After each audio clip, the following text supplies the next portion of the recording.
everyone, here it is Roshni and welcome to my YouTube channel Study with Life. So students and my dear friends, today I am going to discuss our fourth chapter of class 8 auxiliary verbs of grammar section. So let's begin with, first here the several points which we have to talk. First one is the function of auxiliary verbs, about the primary auxiliary verbs be, have and do, about modal auxiliary verbs, about the auxiliary verbs similar to modals and functions. So let's begin with these points. So before I'm going to start, let me ask you what is verb. If you are very close to verb or very well known, so please explain me in the comment section or give me the definition of verb, okay, in comment section.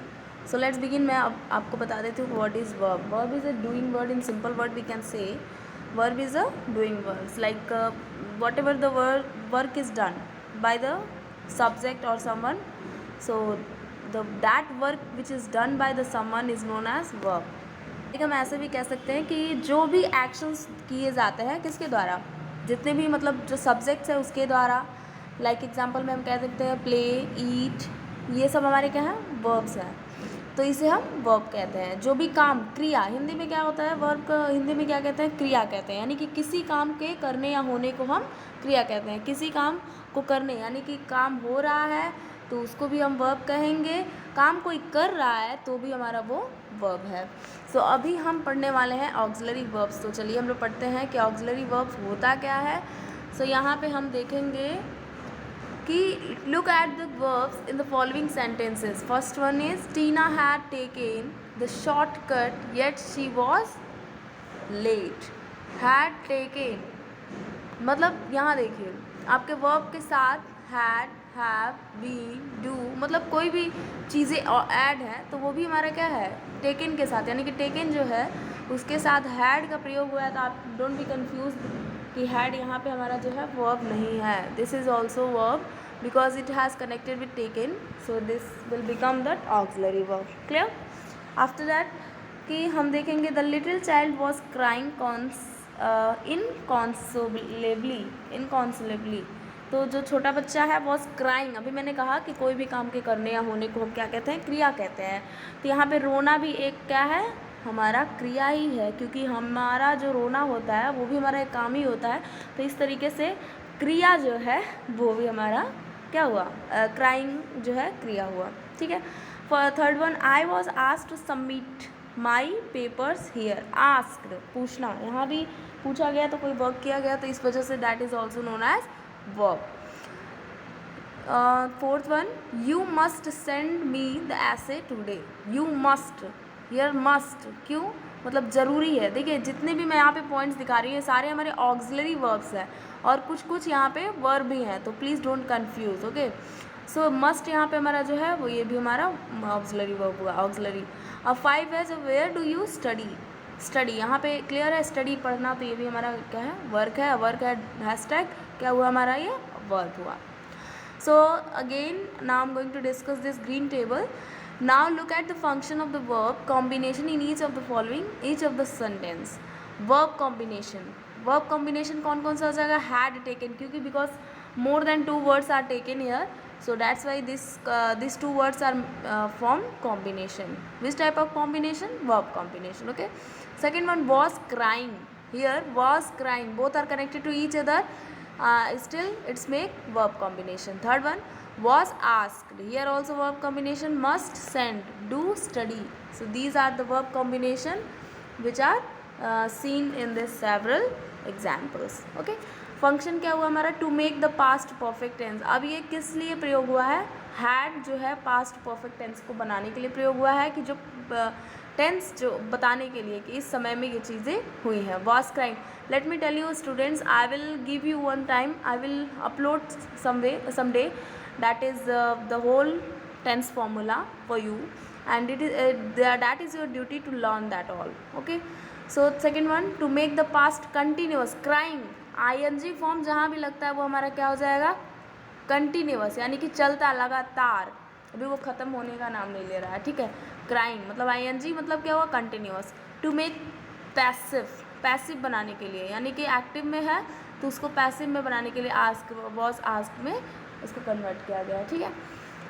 Must send to express an obligation, express an obligation, यहाँ पे obligation show करने के लिए बताया गया, यानी कि बहुत ज़्यादा इंपॉर्टेंस है, मस्ट मतलब बहुत ज़्यादा प्रेशर देकर।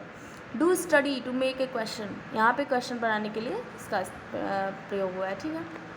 अब यहाँ देखते हैं, in this sentence the word had, was, must and do are auxiliary verbs or helping verbs. See very clearly it had explained. That's why I am saying you have to study, you have to read your text by the sequence. Because of the sequence studying you are getting the whole answer very easily. Okay, so here in this sentence the word had, was, must and do are auxiliary verbs. See it's very easily हम क्या समझ गए कि auxiliary verbs क्या है, had, was, must, do, जितने भी लगे हैं वो हमारे क्या है, auxiliary verbs हैं या फिर helping verbs है। अब इन helping verbs को हम ही auxiliary verbs भी कहते हैं। क्यों? क्योंकि ये verb के साथ कनेक्ट होकर उन्हें मदद करते हैं क्या दिखाने के लिए, टेंस में बताने के लिए कि किस समय हुआ है, या फिर कोई चीज़ को एक्सप्रेस करने के लिए, बहुत सारे चीज़ों में बताने के लिए हमारे ऑक्सिलरी वर्ब्स काम आते हैं, ठीक है। या फिर यूँ कहें तो हेल्पिंग वर्ब काम आते हैं। हेल्पिंग वर्ब क्या काम करते हैं, वर्ब को दिशा या फिर टाइम या फिर सिचुएशन सब कुछ एक्सप्लेन करने के लिए हेल्पिंग वर्ब का प्रयोग किया जाता है। ओके, अब देखते हैं as she these verbs has been used with main verbs to make tense, passive forms, questions and negatives. हमने देखा, क्या देखा, दीज वर्ब्स, ये सारे वर्ब्स हैं which is main verb, main verb के साथ जुड़कर हमें क्या क्या बताया है, tense, passive form, question and negatives. हमने अभी आपको बताया कि डिफरेंट फॉर्म्स ऑफ टाइम्स हो गया या फिर पैसिव हो गया, क्वेश्चन हो गया, चीज़ों को दर्शाने के लिए हमारे हेल्पिंग वर्ब काम आते हैं। Clear? So let's begin second page. So ये students on the page 25 we are auxiliary verbs, we are studying auxiliary verbs here. Auxiliary verbs has no meaning of their own, मतलब auxiliary verbs जो हैं उनके अगर अकेले इकलौते का कोई मतलब निकाला जाए तो उसका कोई खास मतलब नहीं निकलता है। जैसे हैड हो गया तो we are not getting something very special by had. Okay, so हमारे ऑक्सिलरी वर्ब्स जो है इसके स्पेशल कोई क्या होते हैं, नेम नहीं होते हैं या फिर कोई इसका मतलब नहीं होता है। दे आर नेसेसरी बिकॉज, वो ज़रूरी होते हैं, क्यों, because they help the main verb for the grammatical structure, क्योंकि ग्रामेटिकल स्ट्रक्चर को बताने के लिए कि कौन से समय में है, कौन से ग्रामर सेक्शन में है, इस चीज़ को बताने के लिए ऑक्सिलरी वर्ब या फिर हेल्पिंग वर्ब काम आते हैं। But they do, let me zoom it, okay ज़्यादा हो गया, हाँ, बट दे, कहाँ थे हम लोग, but they do not tell us very much alone, लेकिन क्या हुआ, ये बहुत सारी चीज़ें हमें नहीं बता पाते हैं।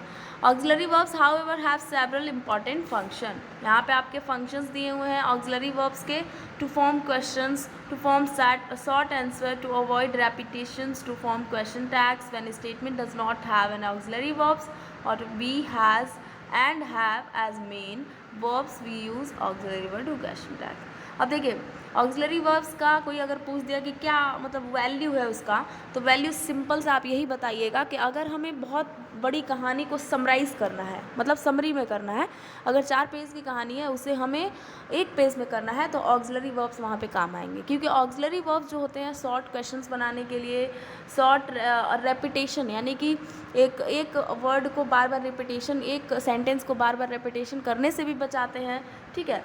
तो क्वेश्चन टैग्स के लिए भी इस्तेमाल किया जाता है, आंसर को छोटा करने के लिए भी ऑक्सिलरी वर्ब्स या फिर हेल्पिंग वर्ब का इस्तेमाल किया जाता है, ठीक है।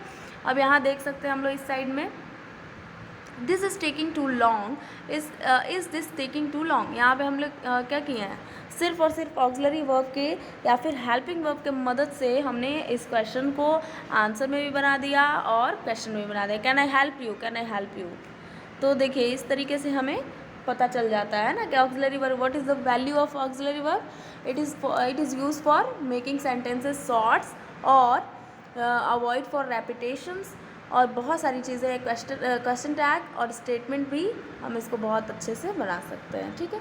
तो here some exercise has given, see identify the role of auxiliary verbs in the following sentence. तो we had a great time, didn't we had a great time, here great time, we let me, so in the first one you have to find the auxiliary verbs, this is your work, okay. In second one, Maya has shifted,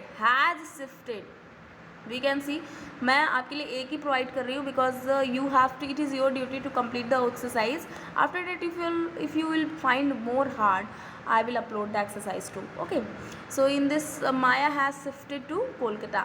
So here has shifted is auxiliary verbs. Helping verb is has, to show कि जो माया है already shift है कोलकाता में. ठीक है, तो इस तरीके से हम यहाँ पे जितने भी एक्सरसाइजेज दिए हुए हैं इसको हमें क्या करना है. ठीक है, आप वीडियो को पॉज करके और एक्सरसाइज करने का प्रयास करेंगे. ठीक है स्टूडेंट्स, अभी हम यहाँ पहुँचते हैं. Auxiliary verbs fall into 3 basic groups. First group क्या है कि प्राइमरी और मेन ऑक्सिलरी वर्ब. देखिए ये बहुत सारे ग्रुप्स में डिवाइडेड हुए हैं कि इनका अलग अलग कैटेगरी भी है. अभी हमने ये समझा कि ऑक्सिलरी वर्ब होता क्या है, अब हम समझेंगे इनके अलग अलग कैटेगरीज क्या है. So first one is a primary और मेन ऑक्सिलरी वर्ब्स. प्राइमरी और मेन ऑक्सिलरी वर्ब्स, यहाँ पे प्राइमरी जो है वो और मेन ऑक्सिलरी वर्ब सेंटेंस में कहाँ कहाँ होता है. सेकेंड वन मॉडल्स और मॉडल ऑक्सिलरी वर्ब्स. अब हम आगे पेज में या फिर आगे वीडियोस में हम पढ़ेंगे models and auxiliary verbs, other auxiliary verbs with the characteristic of models. So student, these are the 3 points which I am going to discuss in the second part. This is our first part of class 8 chapter 4 of grammar section. So I hope you are able to understand this whole. If you are confused somewhere in this first part, please ask me in the comment section. I will upload the again or try to understand or try to clear your doubts. So please subscribe to my channel. Thank you. Have a nice day.